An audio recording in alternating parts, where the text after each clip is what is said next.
has arrived here in Sandton City, Johannesburg, South Africa to meet our guest. Who is this man? What does he do? Well, we'll get to meet our guest a little bit later, but before that, allow me to show you some interesting things about this beautiful city in this rainbow nation. Come with me.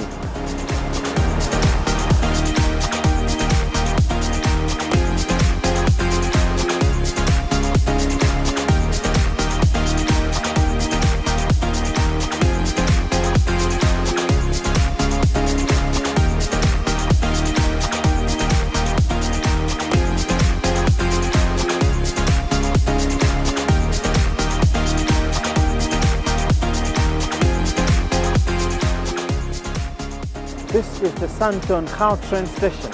Gautrain is an 80-kilometer rail system in Gauteng, linking Johannesburg, Ekurhuleni, OR Tambo International Airport, Pretoria, and many other beautiful places in this wonderful province. Quite modern and impressive.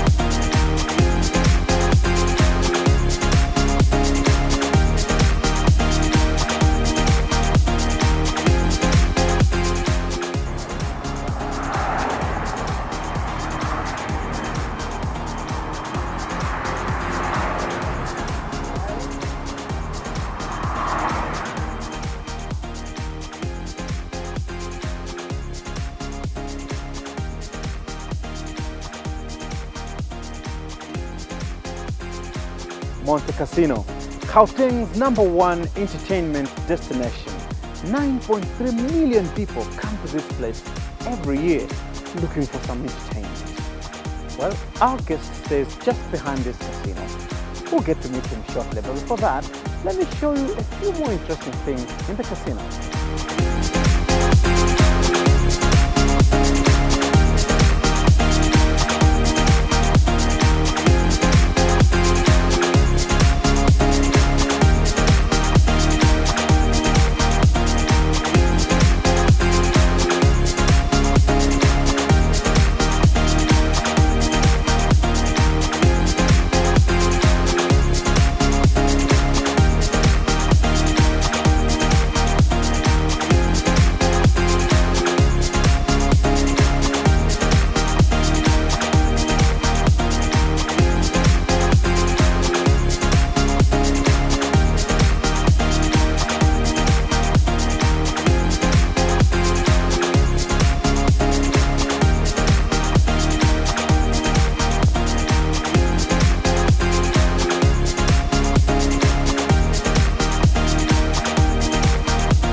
So finally, here we are. Took us a bit of a time to get here, and I hope you enjoyed the little tour of Sandton. It's a beautiful city. But finally, here we are at the residence of Mr. McBride Nkalamba, our guest today in Cruise 5. Welcome to Cruise 5. Thank you. And thank you for opening your doors to us, to your residence. A very nice house, I must say. You're welcome. Thank you so much. Beautiful city you're in. Yes. How long have you been around here? I've been here for now this is my 5th year. I came here in 2014. Okay. April. Yes. So this April I make 5 years. I think. 5 years. Yes. Fantastic. African Review Peer Mission, quite a mouthful. Tell me more about it. Well, actually, it's called the African Peer Review Mechanism. Although we are involved in missions to various countries on the continent, but we are called a mechanism. And the reason it's called a mechanism was because it was established after they had the African Union established an organization called NEPAD. Yes. I don't know if you have heard of I NEPAD. know NEPAD, Yeah, yes. it's called the New Partnership for African Development. African Development. When they had established NEPAD, the idea was really that they should attract investment on the continent. That was around 2002, 2003. Yes. And the founders realizing that in order to attract investment, you needed to address the issue that was very topical about Africa, which was governance. So they decided that we should set up a mechanism that is going to be voluntary. Governments would actually join voluntarily. That would undertake assessments in governance as a means of ensuring the investor about the transparency of a particular country they would like to invest in, so that the investor has the information of various governance areas. So that is how the Africa Peer Review mechanism came about. It was initiated by 3 heads of state, Thabo Mbeki, Abdoulaye, and Obasanjo. These were the founding, and I think the Algerian president at the time, if I'm not mistaken, was also key. So that's how the African Peer Review mechanism came about. When you go to work, what do you do? What are you doing? When you say, I think today I have really done a lot of work, this is good, I mean, this is progress, what exactly are you doing? As I've indicated, I'm responsible for the division that is called Research and Development. Yes. And the African Peer Review mechanism, as I have said earlier on, is involved in or mandated to undertake governance assessments. Governance assessments are assessments that involve primarily 3 domains. You have got political governance, you've got economic governance, and you've got corporate governance. But we have a 4th dimension, which is called sustainable socio-economic development. Yes.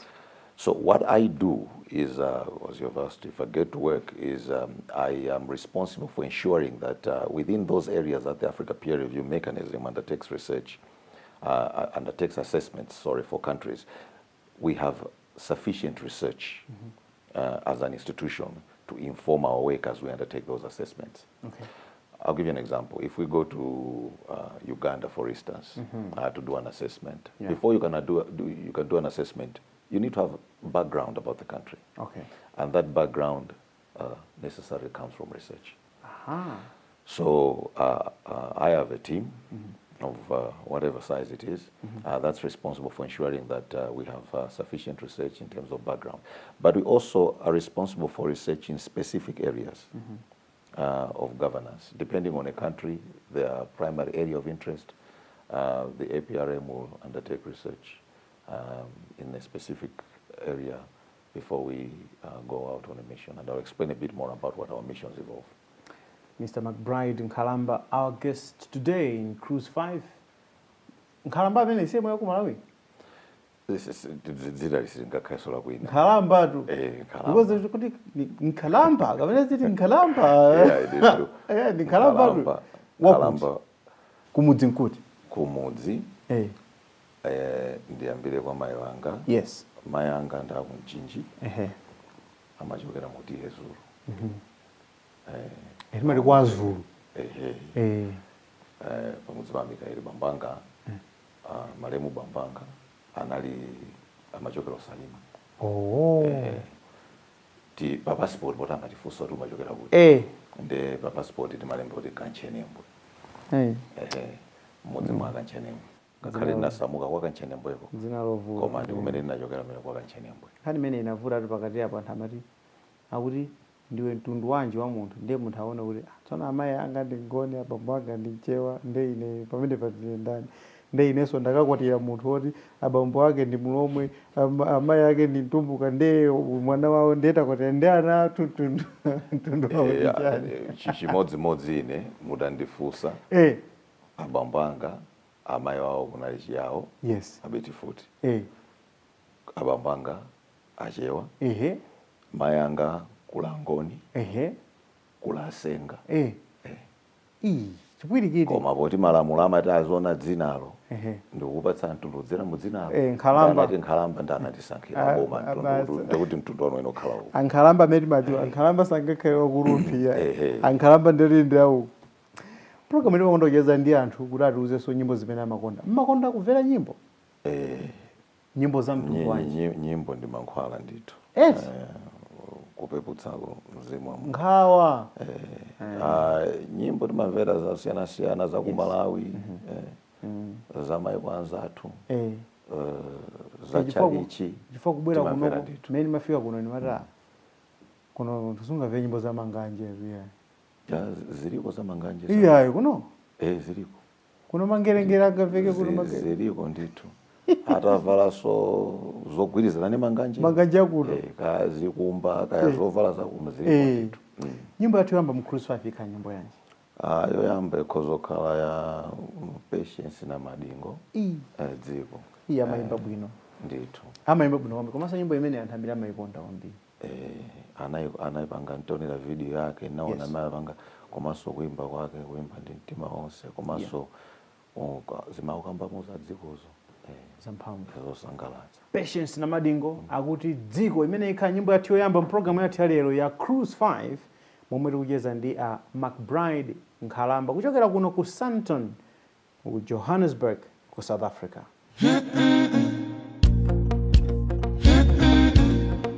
Tisitsana kunabwera mneneri kuno wapangitsa anthu zopepera kuwasiya akulira kumawa masiku otsiriza maso muli nawo mazimpenya undituma ine Yesu ndiuze mpingo wake uziwerenga mawu a Mulungu usasochere njira yake usatengeke ndi za mdziko.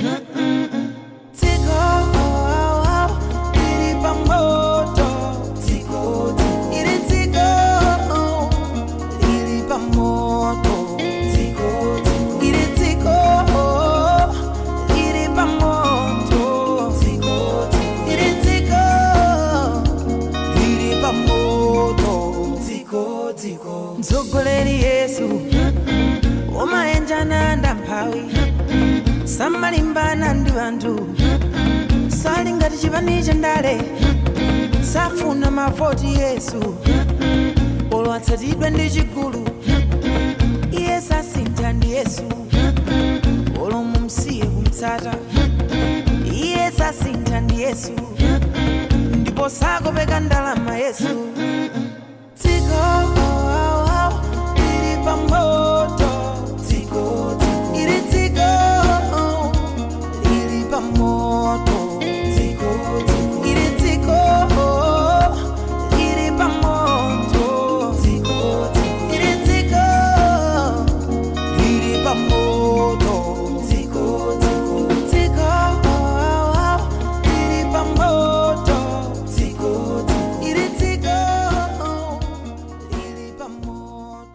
Tell me about growing up. Where did you grow up and what was life like growing up? Growing up, I grew up in different places. I was born in Lilongwe, actually, Kuni Hospital. Yes. And I grew up in different places in the southern region. We lived in Chichiri, Cholo. What were your parents doing? My father was in the security services. Okay. My mother was a school teacher. Okay. Primary school teacher? Primary school teacher. Okay. So for that reason, she had me start school earlier, study when I was 4 years old. That's the time when they used to make you do that? Yes. But from the size of my head, you can tell that I would not have been admitted early. But anyway. And there are people who never started school on time because they had very, very short hands and they never reached the target. Yes. So she was a school teacher. She's retired now. Okay. And because of my father's nature of business work, we moved around quite a bit. Okay. As I said, I was born in Lilongwe, but we moved to Blantyre, we stayed in Chichiri, we moved to Cholo, we moved to Mulanje, and we also lived in Zomba. Okay. And that's where I started my school. All right. Standard 1. Yeah.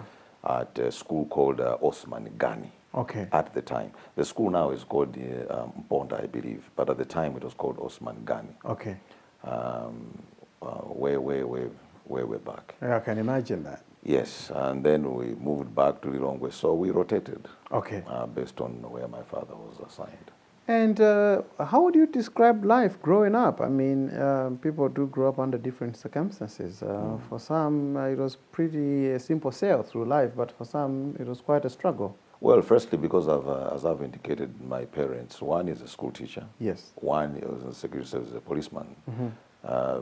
Both were strict disciplinarians. I can imagine that. Yes, there was utterly no room for anything else but what is right. So that's the context in terms of the home environment that I grew up in. Yeah. Strict in terms of the need to have goals and to pursue them as you have pronounced them. Yes. There was no dilly-dallying. Yeah. There wasn't much conversation because my father didn't spend a lot of time in the home. So I spent, well, I mean, come to think of it, in those days, parents, especially fathers, never really spent a lot of time with their children. No. He was on the road. Yeah. So I spent a lot more time with my mom. Now, having 8 kids, it meant that the attention was also and an occasional 1 or 2 cousins coming to stay with you at a time. Precisely. Yeah. The attention was rationed. So yes, and in Malawi, I've seen, like most people, my generation, we've seen Malawi change. A lot of positive developments, a lot of challenges too as we've grown up. But as you know, during the time my dad worked, we grew up in a police barracks. The only time, there were a couple of times that we lived outside the police barracks. Right? Okay. When we were in Blantyre, Okay. the police service had residences outside the barracks. But so it's life in a barracks. We went to police secondary school. There were a few times that we went to schools that were not in the police service. My secondary school, I went to police secondary school. Not to train as a policeman, but the police service had a school. They had a school, yeah, Malawi sure. Police Service, yes. No, I do understand that, but my point, my question was, most of the time, growing up under that kind of environment, you would be tempted to become a police officer. Yes. Wasn't that a temptation growing up? It wasn't a temptation. For some reason, my father categorically asked me not to join the police or the military. He had his reasons. But then when I went, my late years in secondary school, I decided that, university was important. I looked at what is offered in university with a lot more seriousness. Okay. And so when I went to university, my preferred studies were social sciences. Ah. Anything that has to do with human sciences, human management sciences, that was my preference, yes. Okay. Yes. And then you are now here as head of division, research and development, in what is a fairly complex organization and institution. But obviously, you must have risen through the ranks. Tell me about the places that you have been to in your professional life. What have you done? Okay. I started working in Malawi immediately. The political dispensation changed. Yes. Because we graduated just about the time when we had the reintroduction of multi-party politics in Malawi. So yes. I started working in Malawi. Then I worked for the European Union. There was a project. I worked with them for quite a bit of time. And then I worked with a number of international organizations. I worked with Plan International. Okay. I worked with Save the Children, and I also worked with Action Aid International. Okay.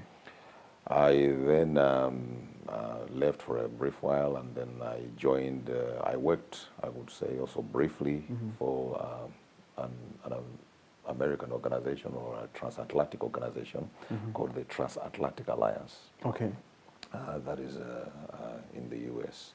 Then I got back to Malawi. I worked briefly for the Malawi Institute of Management, very briefly for a couple of years. All right. I was in the so-called long-term training directorate, which was responsible for offering long-term training courses. I'm not an academic, but I think we were recruited by the Institute because they wanted to have a balance between academics and practitioners. All right.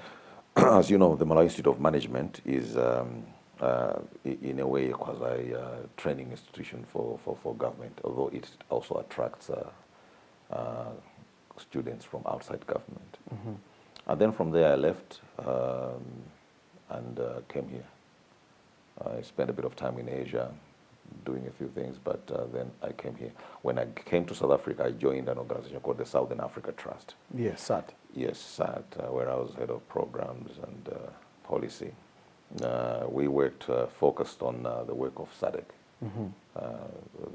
We're technical arm, so to speak. We are an organization that was invited to undertake several specialized studies for SADC. Okay. But we're working in regional policy from a civil society perspective. And then in 2016 is when I joined the African Peer Review Mechanism in June 2016. And academically, how far have you gone with your education? Oh, yes. So I have a bachelor's degree. I have a couple of master's degrees, one in international relations and one in public administration. And my doctorate is in public governance. So the same area of public administration. That's our guest today in Cruise 5. We should be getting to our next song now in Cruise 5. What is it going to be? Yes, I would imagine that in the mood I have now, probably let's see if Mafikizolo. Yes. Corner. We're in South Africa. Yes, yes, Mafikizolo. Yeah, Corner. those guys, a very iconic group Yes. from South Africa. Yes. Mafikizolo Corner.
mwakhala ndithu nthawi kuno ku South Africa ndipo ndikhulupirira kuti kukhala kuno kwakutsekulani maso pa zinthu zambiri. Mmene timabwera kuno kumachita kuti kodi msewu umenewu ndiwolokera pati, kuli misewu kuno kumaona galimoto folo zikupita mbali imodzi, galimoto folo zikupita mbali inayi, kuchiona chinyumba kuti chimenechi chakathera kuti nkumaona kuti ife kwathu kuja kumayo zinthu ngati zimenezi tilibe. Sindikudziwa kuti poyamba mmene mukuchionera chuma cha dziko la South Africa kufanizira ndi dziko la Malawi kuti tifikepo chenicheni chimene tinganene kuti chikuvuta ndi chani. Ani ndifunsafunso limene chifukwa chonena kuti Amalawi ambiri amanena kuti dziko lathu likuoneka kuti kuyambira pena pake chitukuko chinakhala ngati chayima. chikumayenda koma osati mmene yakuyendera. And nthawi zambiri anthu amaloza democracy yomweyi kuti mmene mayamba zamatipate ndi za democracy zinangoneka ngati kuti zinthu zamba zayima.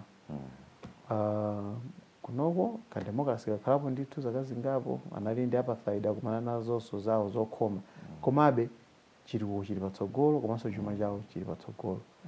Malawi ngati dziko zinthu zimene kuti sizikufika pamene anthu akufuna, inuyo mukuunika wanu mukuona kuti vuto ndi chani? Vuto tsopano tiyambe tikamakamba za Malawi tiyambe kuti kodi dziko lili la Malawi linachokera pati. Dziko la Malawi linali pasi pa ulamuliro wa ma British atsamunda. Inali a colony. Yes. Anthu amenewo a British onda amene anapanga Malawi chakuilemba malire kuti Malawi yadzera yathera apa. Ku Tanzania, ku Zambia, ku Mozambique.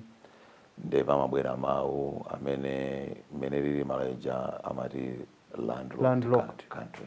Konse ndi nthaka kayo. Anachita loko dziko liti ma British osati fa Malawi ayi. Fanda amene anajambula malire. Nde akati dziko li landlocked lilibe njira yokafikira ku nyanja, pamakhala mavuto ake awa ndi awa. Choyamba choti dziwe cha Malawi ndi chimenecho. Komanso nthawi imene tinali mutsamunda, a British ku Malawi sanayambitse ntchito za migodi yayi. Malawi amangolitenga ngati malo katengako malebala azikagwira ntchito malo ena. Ndiye pachiyambi pomwe chuma chathu chimachokera mu ulimi. Ulimiso wake osati wa komesho yayi, ulimi ongoti apo ndi apo. Tibwere nsopano talandira ufulu 1964. Yes. Malemu Dr. Banda, Prime Minister President, nawonso boma lawo anasankha ndondomeko pena kuti yayi kumalawi kuno kuti limbikitsa ulimi. Sanalowere mbali ya migodi yayi. Anena kuti yayi tilimbikitsa ulimi, amakhulupa kuti tikamba ulimi kenako tikati takwaniritsa zimene zimafunika kukwaniritsa kuti tsopano dziko lithu limachita ulimi wapamwamba tikhozano kena kutani kupita kumbali ya migodi. Zimene zonso zinati khudza mmene tilili lero. Chifukwa kuti muyambitse migodi pamakhala zinthu zambiri siza tsiku limodzi yani. Nde tinapanga ndithu ulimi wake umakhala ndi mavuto ambiri. Zimene tinasankha kuti tizigulitsa fodya, tea, coffee, ndi zinthu zokuti thonje, ndi zinthu zoti pansikapo mtengo simbanga ndino amapanga ndi amene akugula. Kamene kosonka chifukwa kena kamene tikhoza kunena kuti kamati kubwezeretsa mbuyo. Tsopano tachoka nthawi ya Dr. Banda tabwera 1994. 1994 mmene mabwera boma la Dr. Bakiri Muluzi linakumananso ndi zinthu zina zochokera kunja. Nthawi imeneja kunali amati privatization. Yes. Boma lisakhale ndi makampani ya boma. Gulitsani kuti boma lisamatenge ndalama kumapatsa makampaniwa kuti azithokwaniritsa zimene ma operations awo zimene afuna kuchita. Boma silingapange profit. Nde privatization ija tinaluzaso pali zambiri zimene zinaonongeka nthawi ya privatization. Makampani anagulidwa anali zingongole anagulidwa mongotola zotero zija. Zonse zinakhuza chuma cha dziko. Nde mukafanizira Malawi ndi South Africa. Yes. Kuno ku South Africa ali ndi port ku Durban na ndi port ku Ujeni ku Port Elizabeth. Dziko lino linamba nkhani za migodi kalekale. Ndi golide. Platinum. Amachoka ku Malawi kumadzagwira ntchito. Platinum. Kutema. Inde migodi zo yake golide ana kuno panali nthawi kakhanga South Africa inali ka number 1 ka number 2. Like producer of golide. Nde kuli platinum kuli titanium kuno ali kuli minerals ambiri. Chimenecho ndi mbali imodzi yaikulu imene mangitsoti chuma cha dziko ino chikhale mmene chili mukuchioneramo. Komanso kuno South Africa kuli magulu osiyana-siyana. Chifukwa chuma chimamba ndi anthu. Chifukwa olo kuti anthu kuno kali ku South Africa kuno achoke. Nde tikatenge gulu lina libwere chuma chisikhala chomwechi yani. Fa kupanga chuma pamalowa nzeru kudziwa ndichikhalidwe. Anthu ena samene tati olo Malawi imene ilimo kuti tachotsa Malawi walikaike kwina wake kukaneka anthu ena kudzayika Malawi ngwapatsa mwina zaka 15 dziko lija likhoza kusintha. koma makamaka osachotsa Malawi koma kuwapatsa njira, kuwapatsa nzeru kuti Amalawi apeze nzeru zochitira zinthu munjira ina. Silingakhale Malawi imene tikuona. Tsono kuno ku South Africa human capital. Kuno kula anthu anachoka ku France kuita anachoka malo osiyana-siyana ndi luso losiyana-siyana loyendetsera mabizinesi, loyendetsera migodi chani. Chimene chonso ndi chinthu china chachikulu pamene kwathu kuja sinakhale ndi mwayi umenewo. Anthu amene anabwera ku Malawi ambiri anabwera kudzachita za malonda. Anthu oti tingati anabwera mbuyo mwa ife anthu akuda tili ku Malawi amwenye aluya kandi ma Chinese anabwera za malonda. Nde kusiyana ndithu mukaona mmene ku Malawi yachokera Malawi ndi mmene ku South Africa zifukwa zimene zikulu. Dziko ngati la Malawi lili ndi kuthekera kuti likhoza kutukuka nkudodometsa anthu kuti zichitika bwanji kwambiri kwake. Malawi ili ndi zofunikira zonse kuti likhoza kutukuka mwina kukhalanso dziko lapa motsogola mu Africa muno. Malawi ndi anthu anzeru. Ndi anthu anzeru liye. Inu mwakhala mwina malo osiyana-siyana maola kuti tikapita ku masukulu maiko osiyana-siyana a Malawi. Human capital, imene amati human capital tili nayo. Kutha kuphunzira kumvetsetsa zinthu. Amalawi ndife amodzi mwa anthu otsogola kumbali imeneyi. Tiliso ndi dziko la madzi okwanira. Tiliso ndi zinthu zachilengedwe zopangira chuma zambirimbiri. Kuli uranium, kuli tin ku Malawi. Kuli amati rare earths. Mabauxite alipo. Mabauxite alipo. Tafuna mining tikhoza kupanga. Nde kukuyankhani funso zimene zotheka. Osati somokayikira ndipo zidzachitika. Zidzachitika. Ndale zikagwirizana ndi kayendetsedwe kachuma ndi chikhalidwe cha anthu akamba kuona dziko munjira losiyana zonsezo ndi zotheka. Malawi mavuto nanena oyambirira onse aja ndi mavuto kana kuti Malawi is landlocked. Ndi mavuto kuti tikhoza kwa konza. Komatu mene mukudziwira zimafunika kulimba mtima wa anthu. Komanso kudzikhulupirira. Komanso chachikulu kukhulupirira anthu ena. Khulupiraso kwa Amalawi tokha kukhulupirira. Ndimamva anthu amakondana kuti yayi. Malawi anthu asanje. Akaduka. Sizona. Ndizoona. Sizona. Tipange chonchi. Sizona. Tiabera pangaza nyimbo. Ndetibwerere pankhani imeneyi. Ninkhani imeneyi yoti ndifuna mutu umene usongole bwinobwino ndi mlendo wathu program yathu yalero ya Cruise 5 McBride Nkhalamba akutisangalala na Malawi sino anthu asanje yayi. Ati zoponderezana kulibe ku Malawi. Zokokerana pansi kulibe ino anthu abwino kwambiri anthu oyera kuti kupita kumwamba kangoti awanda Malawi atseko enalo yako mwenza tikungonena koma tikambeza nyimbo yathu yachita tikala nyimbo yachi tikhoza kupanga malemu atisiya pompanowa walemekeza Oliver Ntukudzi nyimbo ya Todi.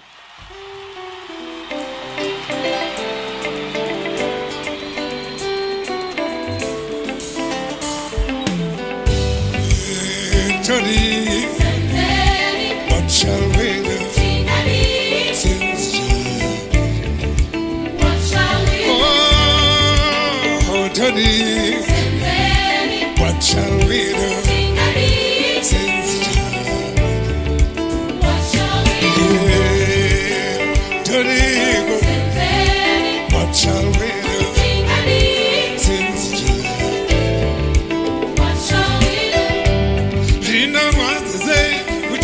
Taro como maboko unadiwina utachiwana Vina wanze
Anthu ena akhala kunena kuti vuto limene lilipo ku Malawi ndi nkhani ya ufulu wa democracy, kunena kuti ena amati nthawi imene timandiya ufulu wa democracy anthu anasanakonzeke chifukwa cha kuti anthu ambiri ndi osaphunzira, anthu ambiri ndi osauka.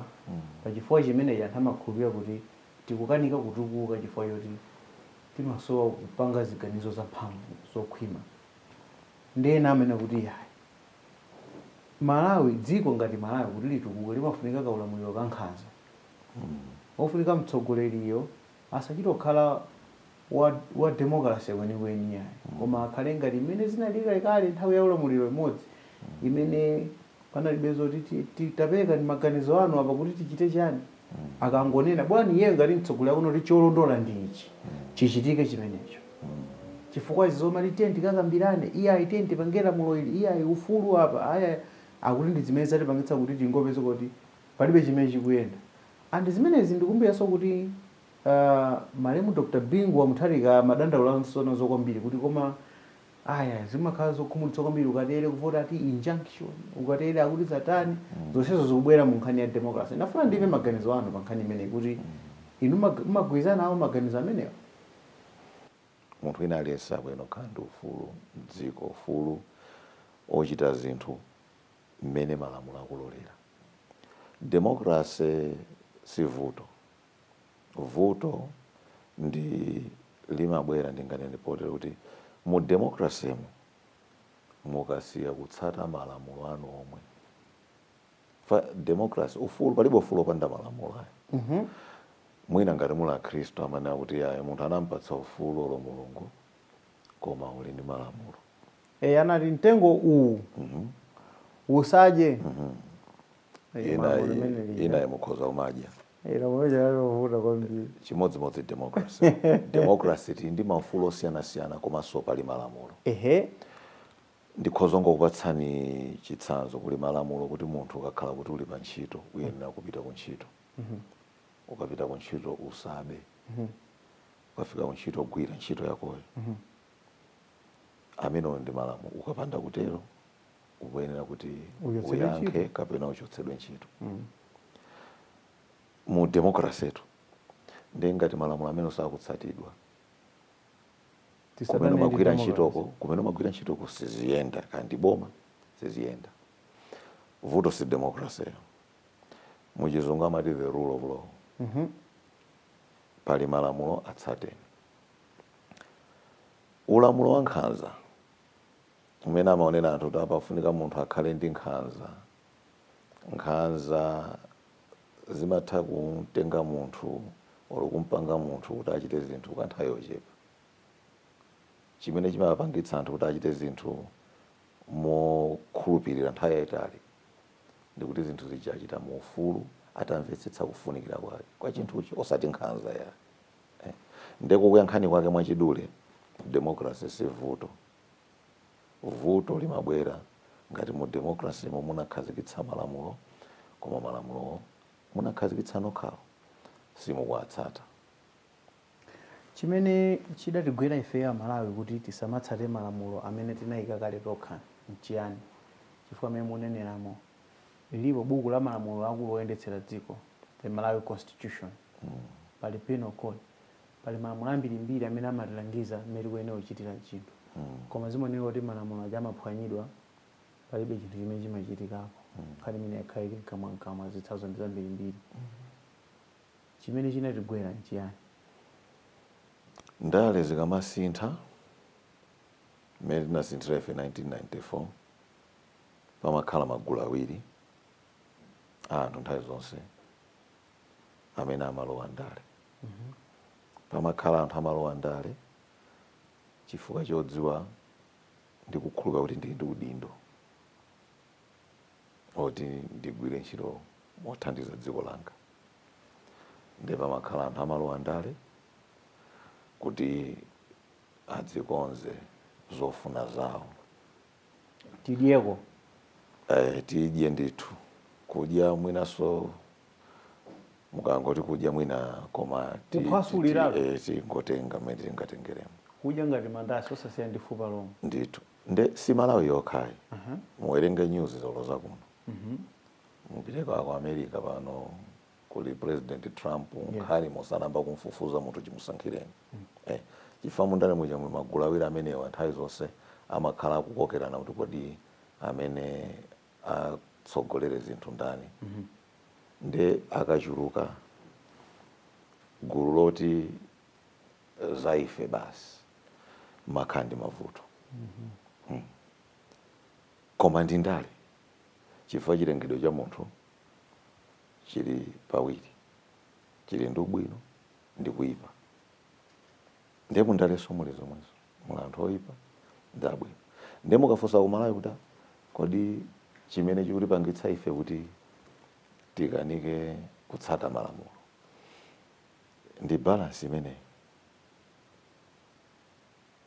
Koma ndi nthawi ine ndikukhulupirira kuti ndi nthawi generations zikusintha, anthu akuphunzira, makhotsi athu judiciary, parliament akuphunzira, ndi nthawi sizakhala mmene zili panomwe.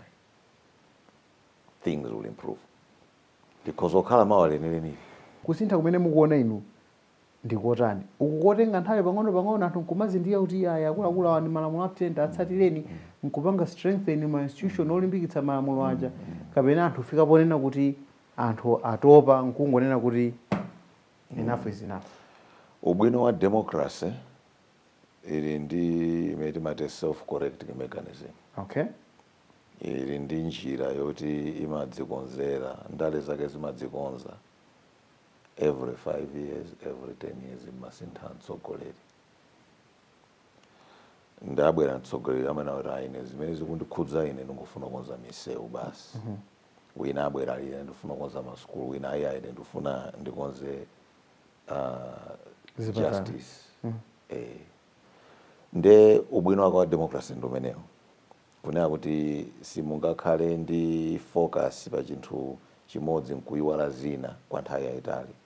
Fa utsogoleri umasintha komanso anthu amasintha. China choti tidziwe ndiyoti ku Malawi ngati mmene alili maiko ambiri muno Africa, anthu ambiri ndi youth.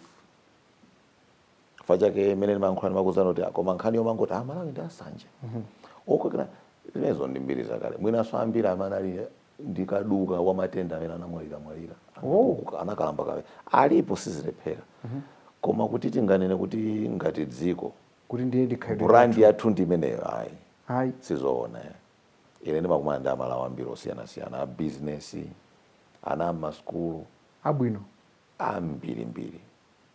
Tinakasiya kukamba zimenezo zinakatithandiza ife pali sizithandiza munthu kumaona kuti tokha umadzichita brand kuti akuti ndife osafuna kutukuka osafuna kutukulana akaduka.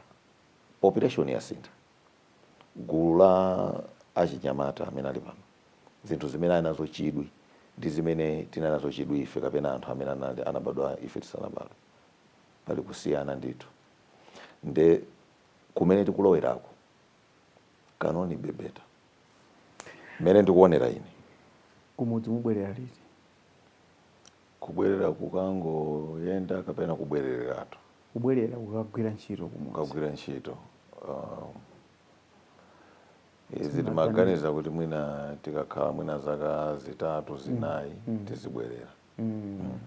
Chifukwa chimene tafusefusa imene ndi akuti anthu amakunenani anthu ngati kuti mudachoka kwanu ku Malawi mudakhala dziko la eni ndipo mukuchita zinthu zapamwamba kwambiri, koma zinthu zimenezo nzoti kuzifufuza sizikupindulira anthu kumudzi yayi. Ndi amati kodi iniyo chifukwa chani mudatisiya ife kuno kukakhala kumeneko momwe mubwere kuno mudzatithandize kutukula dziko lathu? Tsono choyamba sititengere kuti pamudzi pamakhala anthu ena amene amayenera kuchokapo kupita pamudzi pena ukaona kuti kuchitika chani, kaphunzirako kuti kuchitika chani, koma akaphunzira amafunika kuti kubwerera. Ine mwandifunsa ndena kuti zaka zinayi zikubwerazi tizikakumana kati kulilongwe tikakumana kulilongwe, koma munthu mafunika nthawi zina sikuti tonse tikhoza kuchita choncho kupita kuona mmene zinthu zimakhalira kwina umadzadabwa kuti kodiso zimatheka mwina njira za mtundu wina. Mumawawidwa mtima mukamaona zinthu mmene zikuyendera ku Malawi ndi kupita mapita kumwina pa tchuthi ndi zina zotera? Zimandikhudza ngati mu Malawi ina aliyese, chifukwa tikhoza kuvomerezana kuti palibe munthu amene ali okhutira kuti ndi mmene zinthu zilili ku Malawi. Dziko lina lilonse ndi anthu ochepa amene amakhala okhutira. Ndenenso zimandikhudza ndikafika kuona kuti magetsi eneniwa, kuona kuti kandi misewu kusesa kwenikweniko kuyo kale tija machecha, kuti malo amene anthu amukukhala akhala clean. Sitikufuna kumaitana anthu amalonda abwere mdziko. Kuona kuti kale asita amapita ukaona kuti kodi munthu kamanga nyumba oyimanga mwantundu bwanji watsata malamulo. Zimandikhudza chifukwa kuzilekerera zimenezo ndi mmene maonera mayiko ena munaona pa mayiko ena kuona kuti kodi kuno kuli anthu ndithu kuli malamulo. Ndi zimandikhudza. Munamba mwaganizako zochita ndale zachipani? Ndale zachipani? Koma choyamba nene kuti ndi udindo wa munthu ina aliyese mdziko kutengako mbali kundale munjira zosiyana-siyana. Ena amapanga kudzera mchipani, ena amapanga zothandizira ndale koma ali kuboma. Zimatengera ndi pamene iweyo ndi anthu mdziko mwakuonera kuti ukhoza kuthandiza. Pamene mafunsira mpakuti anthu ena amakhulupirira kuti akuyenera kuti akalowe nawo ndale zachipani ndipo akapikisane nawo pa mpando waukulu, ndicho cholinga choti akakhala pa mpando mmene uja ndi mphamvu zawo ndi nzeru zawo zimene ali nazo ndi zimene akaphunzira kwina akhoza kukasintha zinthu mwansanga, kusiyana ndi kuti akakhalebe pansi pa ulamuliro wa ena ake, chifukwa mphamvu zimene ali nazo zosinthira zinthu zimakhala zoperewerako. Ndale ndimakhulupirira kuti munthu uzizilowa pokhapokha maganizo ako akugwirizana, maganizo ako ndiwe munthu ukugwirizana zimene anthu akufuna. Osati kungoti ayayi ndimafuna azichita ndale ngakhale iweyo mene umaganizira ndi anthu mdziko musizogwirizana kungodzika kamisa pa anthu. Ndi mavuto ambiri amene timaona. Nde ine ndikhoza kuganizira zolowa ndale ntaona kuna kuti mmene ndikuganizira ine zikugwirizana ndi anthu mdzikomo, komanso anthu aona kuti mmene akuganizira uyu akugwiza ndi imene maganizira. That's our guest today in Cruise 5, Mr. McBride Kalamba. What's our fourth song going to be in Cruise 5? Yes, the fourth song would probably be, I want to pick an artist everyone knows, Bob Marley. Yes, Bob Marley. Yes, and the track would be War.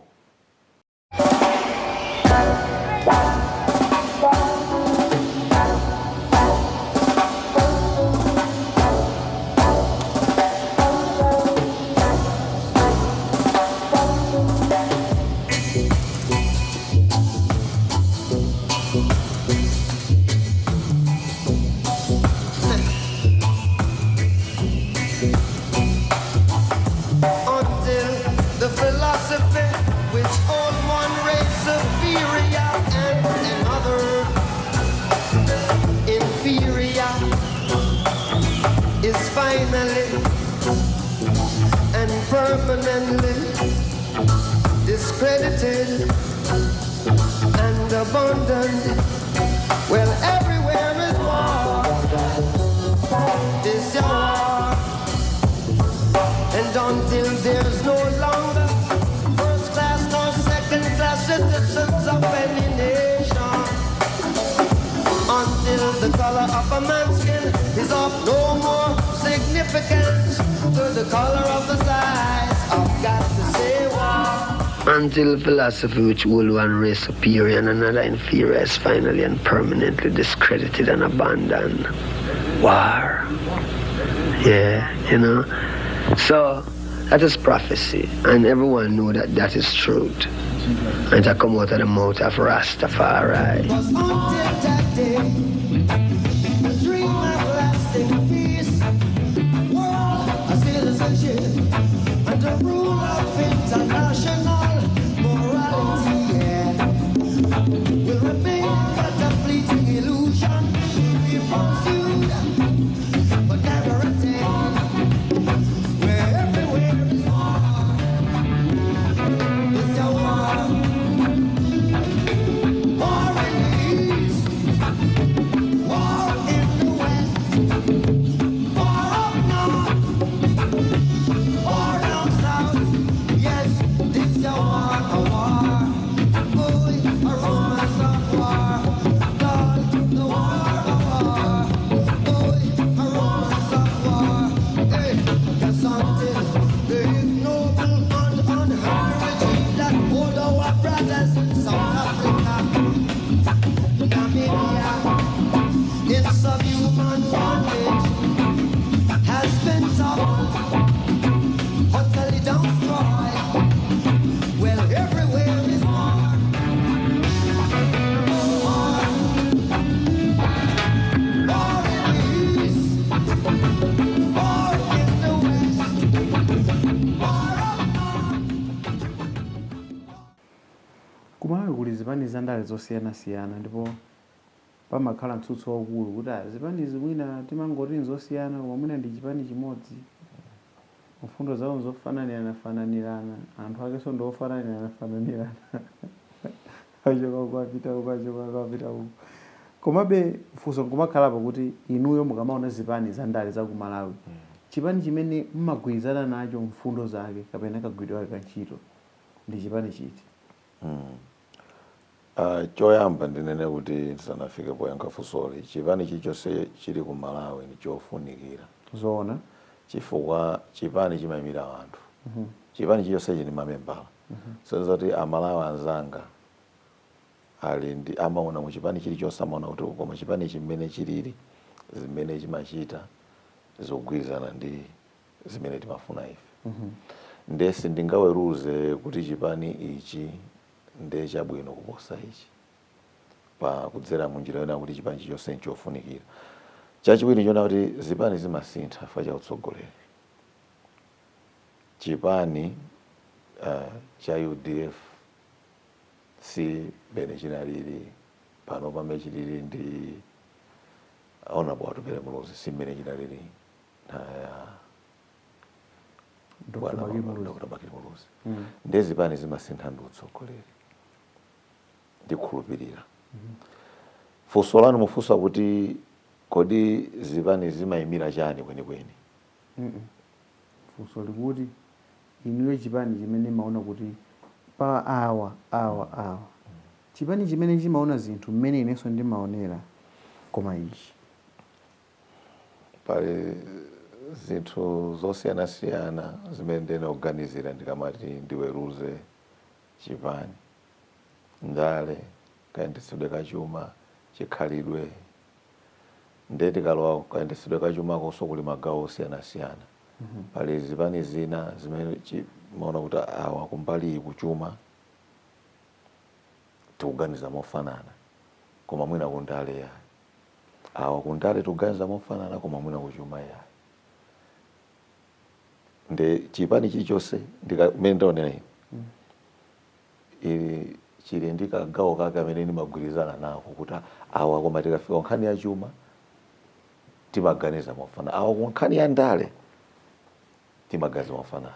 Mwachidule mutandifunsano tsopano specific kuti pa nkhani mwina chinthu cha specific koza kuzoti pa nkhani iyi chipani ichi naona kuti tinagwirizana maganizo. Ine ankhalamba sindifunsa funso limenelo koma ndifunsa kuti ndinamva kuti ndinu a chipani cha Malawi Congress Party.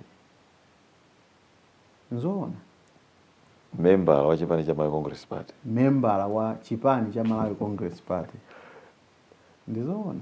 Yeah, ndakhala membala wa Malawi Congress Party kwa zaka zambiri. Mudatuluka kapena mudakali chipani? Hapa tipeno pasindire ku Malawi.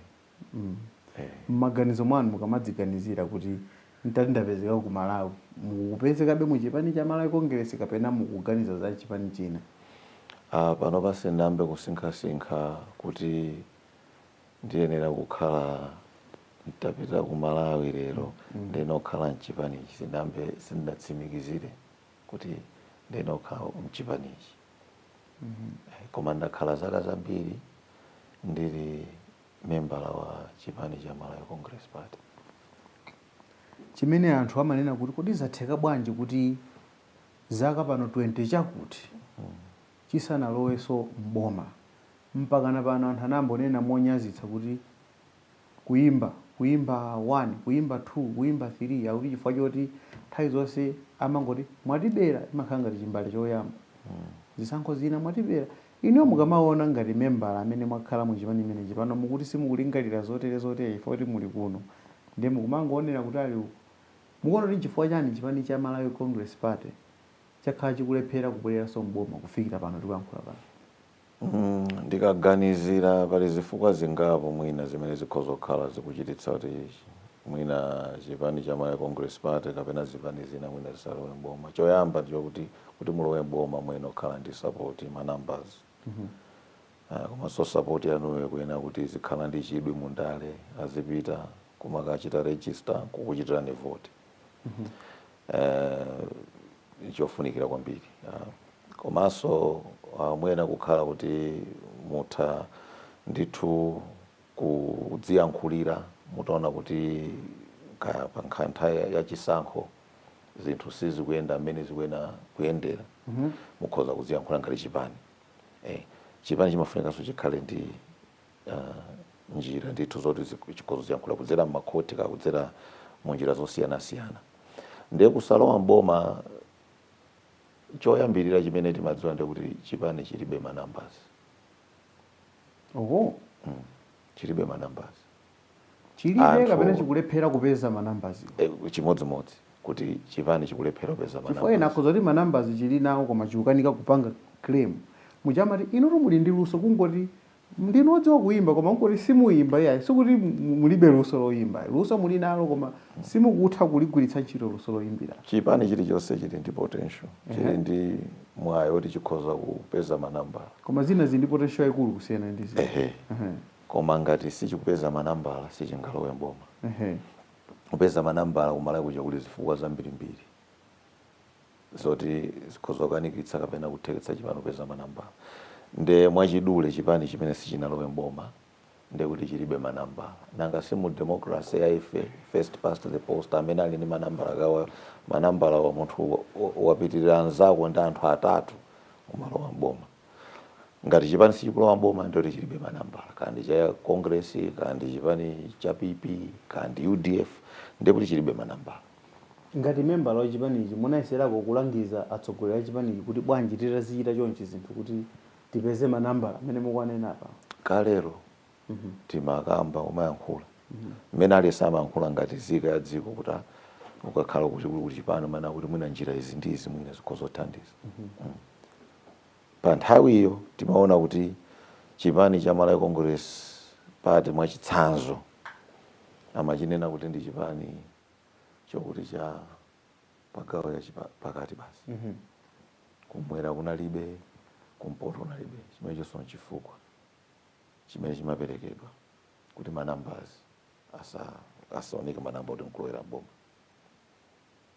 Ndezo sezo zimakambidwa chimene chingapangitsa kuti chipani chisamuonedwe kuti ichi ncha apa pokha, ngakhale mukati ndi stronghold ndi apa, koma chipani chipeza kono ndi cha zimakambidwa. Sizongoti black and white, pali zambiri zimene zimafunika kuganiza mkuchitidwa kuti chipani chikhale kuti auti chi is a national party. Munamba mwaganizirako zokhala mtsogoleri wa chipani chimenechi cha Malawi Congress Party? Kufika tsiku la lero chipani china chilichonse ku Malawi sinaganizirepo, koma utsogoleri ngati mafunso utsogoleri kuti ukhala pamwamba pa chipanipo. Koma utsogoleri mchipani umabwera magawo osiyanasiyana. Koma tikambewa pamwamba pa chipanipo chifukwa ndiye pamenepo ndiye pamene pali mphamvu yayikulu kwambiri. Amafunika anthu ndi amene akufotokozera, anthu anene kuti koma mmene chiti chipani pano koma atakhala ajowapo. Pamenepo pamene inu ndi ine tikusiyanirana, chifukwa inu mukhulupirira kuti anthu anene kuti inu mukhale apa kapena inu mukhoza kukhala apa. Pamene ine ndimakhulupirira kuti iweyo ngati munthu chifukwa kuyendetsa chipani sikuti ndiwe leader wa kalasi yayi, ni ntchito yayikulu kwambiri, ndipo imatengera kulimba mtima kudzipereka kuti ndichita ntchito imeneyi. Ine ndimakhulupirira kuti iweyo munthuwe ndiye ukhale woyambirira kunena kuti ineyo ndikufuna kupanga zimenezi, ndipo ndakwinya shati pano kuti ntchito imeneyi ndigwira. Ndiye zigwirizane ndi chikhulupiriro chimene anthu ali nacho mwa iwe. Izi zoti ndidikire anthu abwera adzandiuze ndi zimene anthu ena amanena kuti awa amaoneka ngati izi sankazifuna, koma anthu ndamene awalimbikitsa ndipo iwo anangopezeka pamene zimene zine inu mumazona bwa. Iyonso ndi njira ine yoonera nkhani. Koma inu mukhulupirirabe zoti mudikirire kuti anthu abwere nkunena kuti inu amene mungagwire ntchito iyi. Atsogoleri amene tili nawo pano ku Malawi anabwera mosiyanasiyana. Ena ananena kuti ndikufuna kukhala mtsogoleri, ndikuyamba kuchita zinthu kuti akhala mtsogoleri. Ena anthu ananena kuti koma timaona ngati kuti program tinayoyi koma atakhala awawo amene atsogoleri ndi zimene amachita ndi amaganizira. Tsono mmene mwafotokozera mweyo ndi njira inanso. Simukuona ngati Malawi pano wafika poti akusowa anthu amene ali ndi kudzipereka ndi kudzikhuthula kuonena kuti ine ndayika mutu wanga panjanji ndipo ndikufuna kuchita zimenezi. Ndipo ndikuneneratu pano kuti izi ndimene ndikufuna kuchita. Alipo amene akuchita zimenezo. Alipo ndithu. Alipo. Kungoti mwina kayankhulidwe kake mwina sikamayiro khala amene mwafotokoza mwaneneramu. Zanjanjizo sanena. Koma matha kuona kuti awawa mmene ayankhuliramu akunena kuti ndine basi. Alipo. Ndipo takhala nawo kuchoka 1994 mpaka pano. Akumanena modziguguda pachifuwa. Ndithu kuyambitsa chipani kumene. Kusonyeza kuti inu simukulingalirako zimene iziya. Pano maganizo anga ndili kuno. Simukuzifunanso yayi. Ndithu maganizo anga ine pano pa ndili kuno ndimatsata zokuchitika ku Malawi. Ndale ena ndimadziwa ngati kudzimadziwana.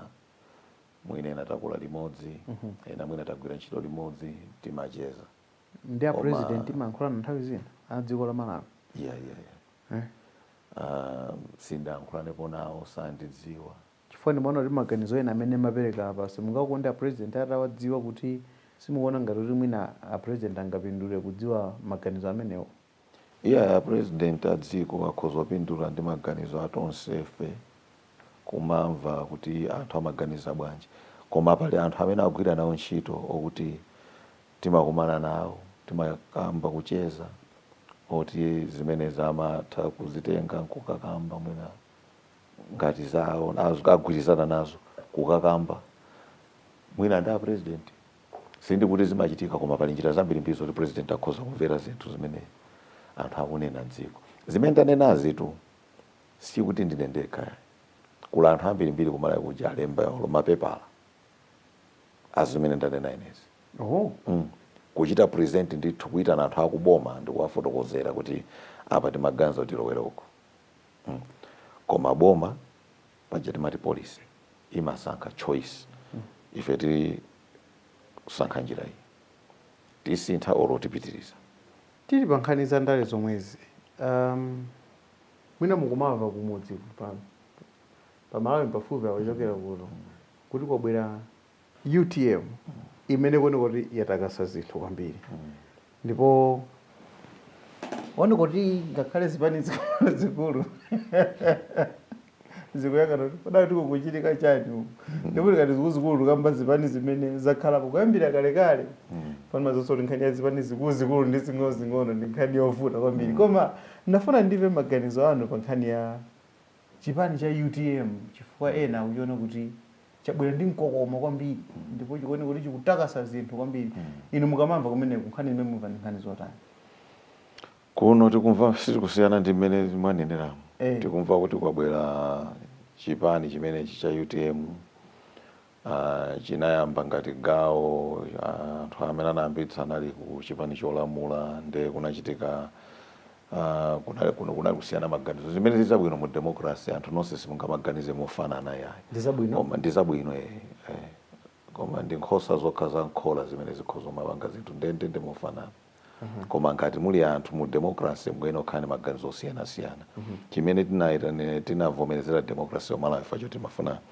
anthu amaganizo osiyana-siyana onzita kutenga nawo mbali pandale nde chipani kubwera kwa chipani kwa UTM ndi ubwino wa democracy zotakasazo ndikumva panopo komanso ena amanena kuti ayayi akuoneka kuti ndithu misonkhano akulimbika chanchani timapita pa YouTube kuonerera nawo zimene akuchita mmalare ma press conference zonsezo ndi ubwino wa democracy kuti anthu azikhala ndithu ndi mwayi otha kusankha zadzetsa mtsutso waukulu kwambiri makamaka pa nkhani ya ubale pakati pa a president ndi vice president wawo kuti kodi zinthu zimenezi sizingakhuzenso kayendetsedwe ka boma kutengera kuti anthuwo akuyenera azigwira ntchito mu ofesi imodzi komanso malumikizana pafupi ndiye wachiwiri wake wanena kuti ayi ineyo sindikugwirizana nanu ndiye ndikukapanga chipani changa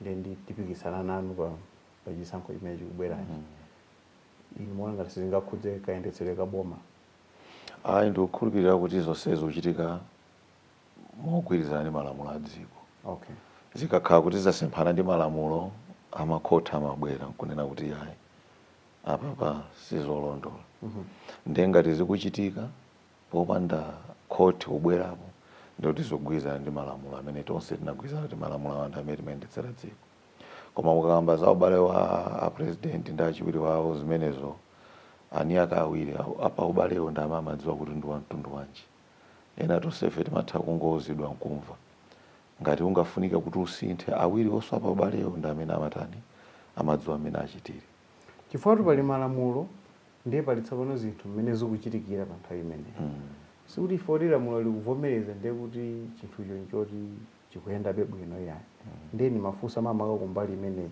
osati kumbali ya malamulo yayi koma kuti kodi is it a healthy thing to be happening kwa ine si chachilendo anthu olo pabanja makhali modzi mathosi kusiyana maganizo osiyana-siyana sikuti ndi chachilendo ya pakampani pamene zimachitika koma ngati sizikuononga kampani kapena sizikuononga banja palibe chochita kuti mpakana kuti ayayi kuchitodzidzimuka nazo si chachilendo ayi koma chodabwitsa osati chachilendonso koma chodabwitsa nchakuti ubale wa president ndi wachiwiri wake kwa nthawi yayitali ku Malawi wakhala uli osayenda bwino makamaka tikamayandikira kuzisankho mwina anthu amangoloza kuti kanthawi kamodzi kokha kamene zidadzakhala ngati zakhala koma aliyense sizitha bwino yayi. Inuyo mkuona kwanu vuto nchiyani kwenikweni? Oti ine sindakhale nawo anthu kuti ndidziwe kuti zimayambira pati kapena zikuyenda bwanji mpovuta kuti ndikhoza kufotokozani kuti koma ngati owonerera kanema ameneyu umaona kuti ngati owonerera tonse timafunsa mafunso kuti kodi panalibe njira ine yonena kuti zinakatha ubale unakatokhala mmene timaoganiza kuti ndi wabwinobwino.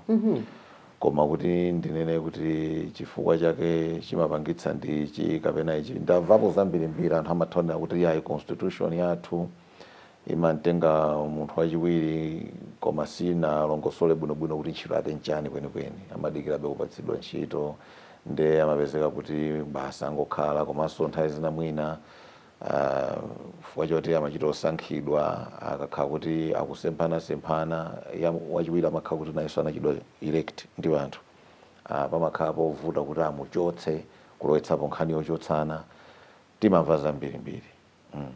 Koma ndikukhulupirira kunena kuti kuyika vice oti asankhidwe anthu anaganizira mwakuya ndipo ndizinthu zoti ziyena kukhala choncho ngati pali kusemphana ubale zimenezo mwina zimakhala pazifuka mwina zodziwa anthu awiri kapena mwina akuchipani zinthu zoti uyena kukhala wakuchipaniko kapena mmodzi mwa awiri kuti umvetsetsa kuti ndi chani kwenikweni. Pamene tikuyandikira kumapeto kwa kucheza kwathu mwaona zitukuko za mayiko osiyanasiyana muno mu Africa ndipo ngati munthu amene agwira ntchito ku nthambi ina ya African Union muli ndi kudziwa kwakukulu pamene mayiko amachitira kuti atukuke. Mutakhala ndi mwayi oti musinthe zinthu ku Malawi ndipo muli ndi zinthu zochepa zimene mungachite koma mukudziwa kuti tikangodzutsa fuwa ili nkudzutsa fuwa ili zinthu zikhala bwino. Ndi magawo ati amene mungafune kuti akozedwe mwansangansanga ndipo motsindika kwambiri? Choyamba tikufunika kuti tipange zinthu zothandiza anthu a business athu amdziko mwathu amalawi anzathu chifukwa kuti dziko litukuke maina kuchita muyenera kukulitsa gulu limene timati middle class. And sitingakhale ndi middle class. Ifa middle class ndi anthu amene amapita makagula zinthu. Ndi anthu amene amakhala ndi income yoti akhoza magula zinthu kuti mabusiness iso ena aziyenda.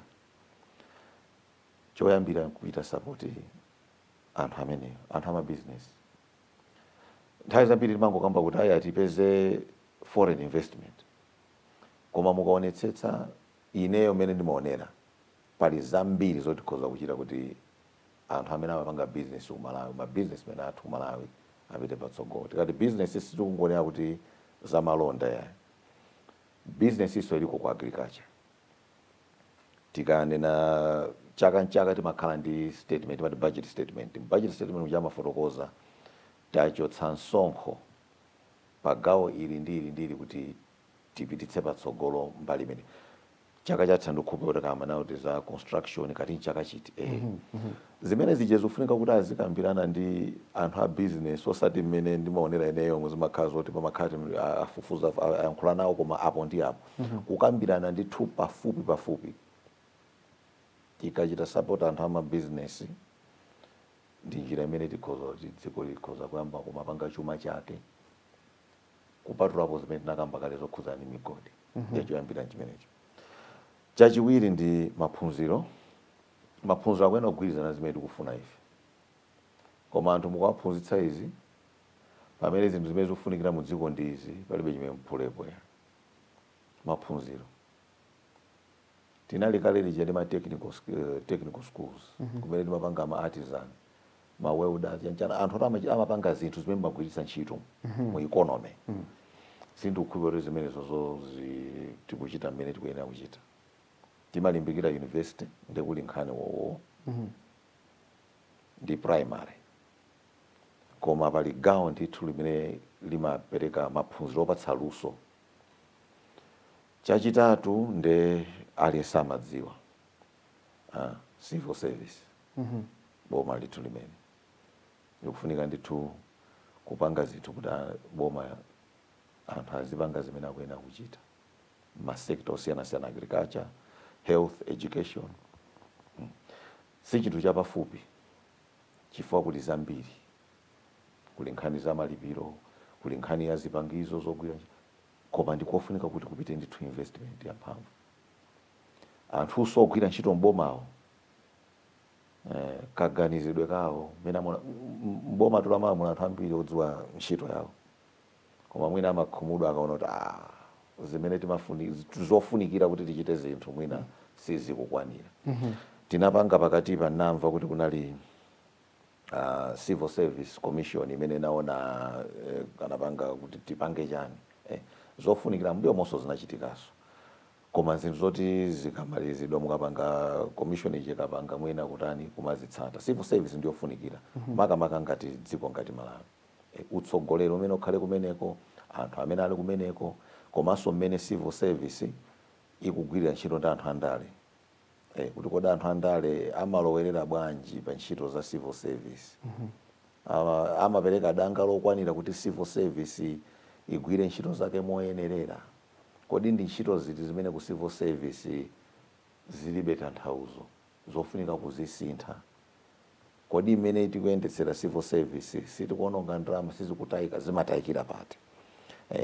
Magawo atatu amenewa ndofunikira. Zinazi zonse zimene timakamba za migodi chanchani zimabwera pambuyo. Ngati muli ndi civil service yona kuti kudziwa chimene kuchita, kupanga malamulo, ndondomeko zokuti mutukule muyambe ntchito za migodi muzitukula mbali imene sungakhale vuto. Mmene ndikuganiza ine magawo ake ndi atatu amene: civil service, maphunziro ndi anthu ama business.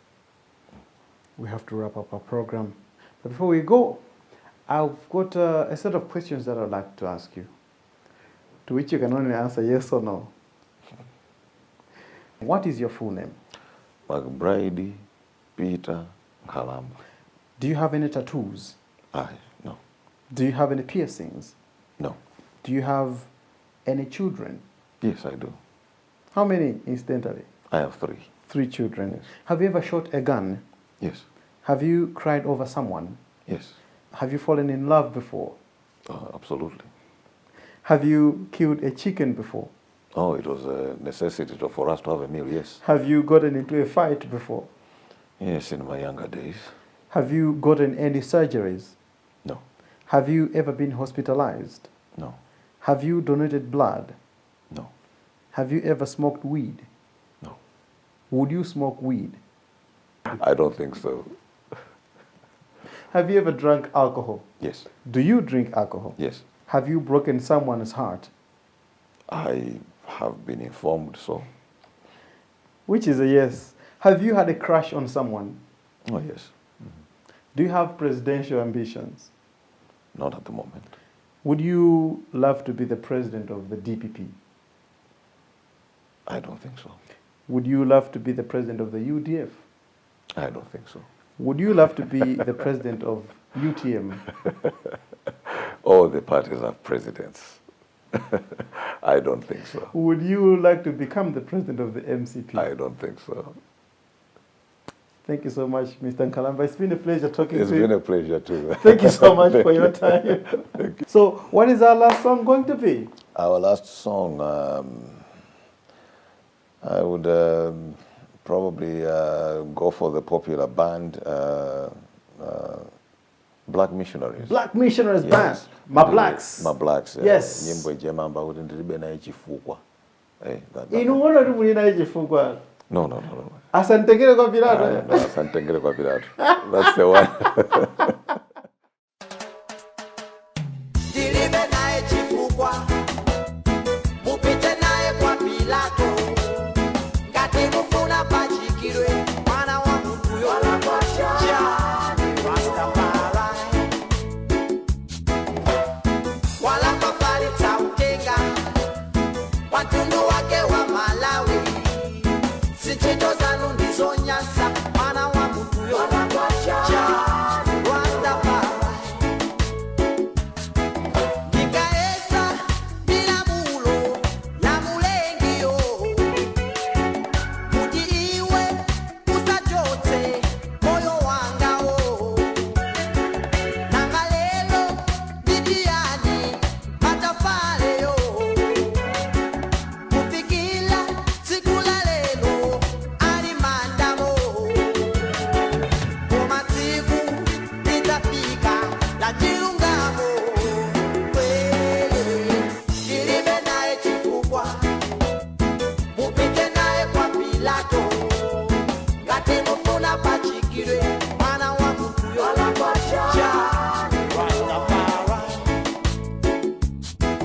Wicked way.